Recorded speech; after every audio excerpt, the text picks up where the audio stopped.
ashimwe cyane. Praise Jesus. Amazina yanjye nitwa Immanuel Habarurema.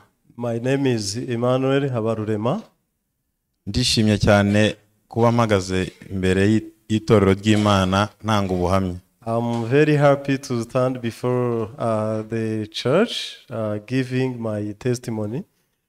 Amateka yanjye uburyo nakiriye agakiza ni maremare ariko ndanyuramo mu ncamake. So my story about the way I received the salvation is too long, but I will speak the highlights.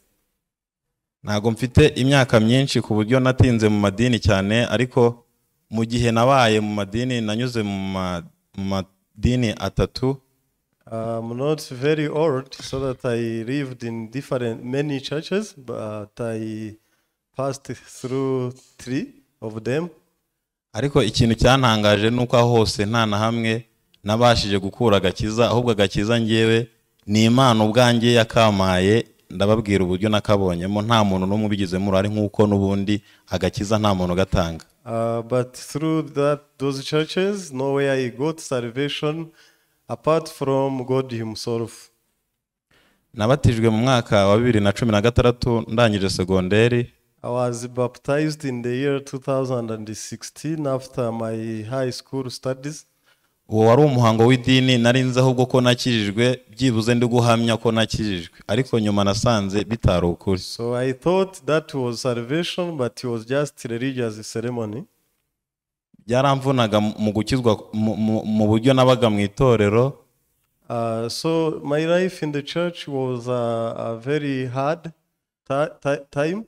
Kuko nashakaga gukora ibyiza kugira ngo byibuze Imana imbone neza, ariko umutima wanjye ugahora uncira urubanza. Because I wanted to do good, to appear good in the presence of God, but my heart always could raise the judgment.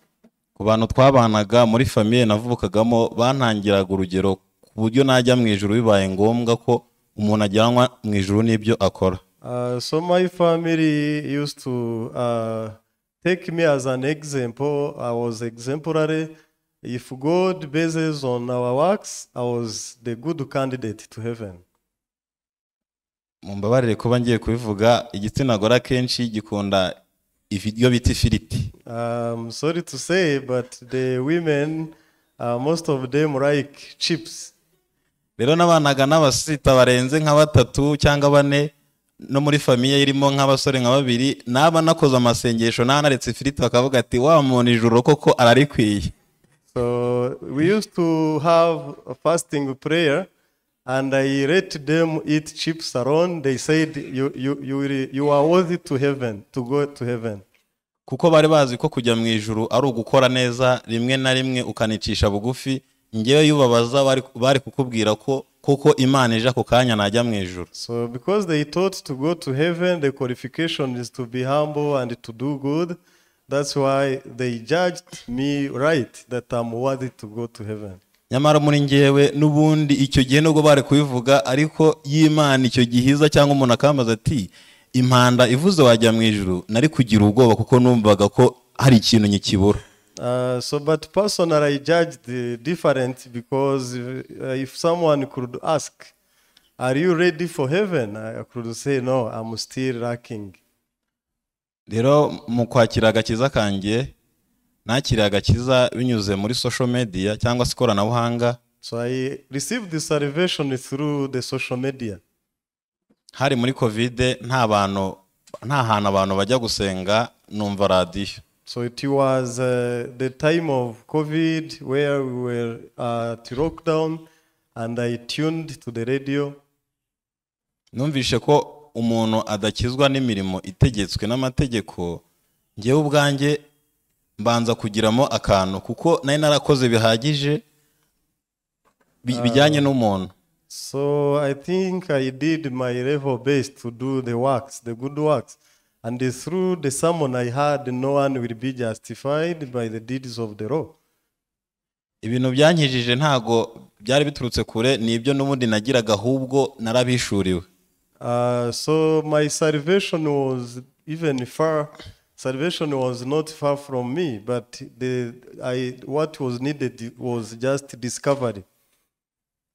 numvishe ijambo riboneka muri Yohana 3:16 twe dusanzwe turyumva bisanzwe ariko nubwo ryaje noneho numva ni ijambo ridasanzwe. So I was saved through the verse of John chapter 3 verse 16. I used to know the verse, but that time I received it in a different way.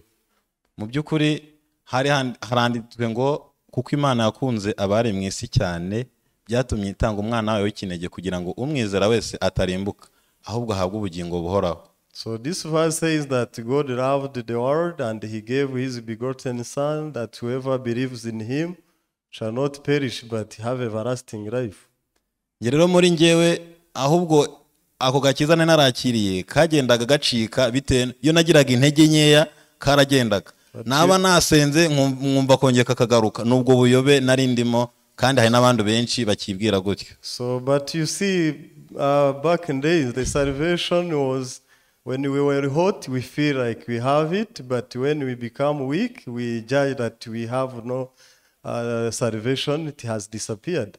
Nyuma yaho baririmbye indirimbo ebyiri, imwe yari 120 ni indirimbo ivuga ngo mu ijuru imbere y'Imana mfite umuntu uvugira. Hari igitero bavuga ngo Uwiteka umucamanza yambonyeho amaraso. So after the preachers mentioned the hymn 120, the last stanza says, if God sees the blood on us, ntancira urubanza rubi ahubwo anyita ukiranutse. he doesn't judge me wrong, but he calls me righteous.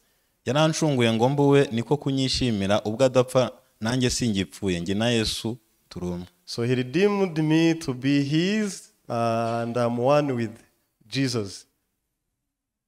Rero numvishe nibwo umunezero wanjye noneho nawakiriye, numva ko ibyo nakoraga byose numva ari ubusa, hazamo n'akantu ko kwicuza nkavuga ese imyaka namaze niriza ubusa. Twagiraga n'amasengesho yitwaga Matayo, nigeze kuzenguruka nk'umujyi wa Kigali ngiyewe ngenda ngo ndi gusenga amasengesho bita Matayo kugira ngo byibuze mbe umusore wubahisha Imana. So I got much joy through that preaching, and I was on the other side regretting of what we did, like fasting, prayer, touring the whole city, trying to be actually the people who can please God. Nshimye Imana rero ko imiruho yanjye yose yanyegereje umusaraba. Nshimye Imana ko imiruho yanjye yose yanyegereje umusaraba. So but I think God that through this struggle it pushed me to be closer to the cross. Kandi nasaba n'Imana imbaraga kugira ngo byibuze nanjye zambashishe gukiza abantu bari mu kaga gakomeye nkako nari ndimo. And my prayer request is to ask God to use me as a tool to save the people who are living the same life I have been living in. Murakoze, Imana ibahe umugisha. I thank you, may God bless you.